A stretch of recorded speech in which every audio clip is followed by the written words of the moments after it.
Qu'est-ce que l'on peut vous souhaiter aujourd'hui? Est-ce que vous avez réalisé tous vos rêves de comédien ou est-ce qu'il vous en reste encore, que ce soit au théâtre, au cinéma Vous ou pouvez ailleurs? me souhaiter de tourner dans le seul film que j'aimerais faire une seule fois.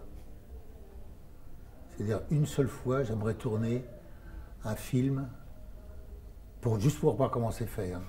Un film très bien payé. Ouais, ça, une fois comme ça. Après, ça fait, hein, je laisserai la place à Depardieu et tous ces gens-là. Mais pour voir un petit peu. C'est pour ça que vous en enchaînez autant au milieu des années 80, parce que c'est vrai qu'on vous voit dans 5 ou 6 films par an. C'est parce que finalement les cachets sont pas si énormes que ça par rapport à... Non, j'étais bien payé, mais je n'ai jamais eu, c'est vrai, des boulots. Je suis jamais monté comme ça. Je n'ai pas connu cette époque. C'est peut-être mieux du reste. C'est peut-être mieux. J'avais eu ça, j'aurais peut-être eu la grosse tête, je sais pas. Non, j'aurais pas eu parce que ma femme m'aurait tout de suite remis à l'étage où il fallait.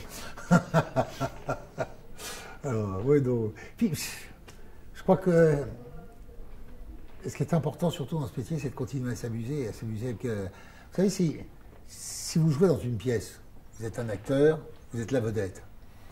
Bon, si votre cachet, c'est déjà 30% de la recette du théâtre, comment vont être payés les comédiens qui jouent avec vous? Avec du cirage et de brosse à reluire. Mais c'est tout. Donc il faut penser à ces choses-là.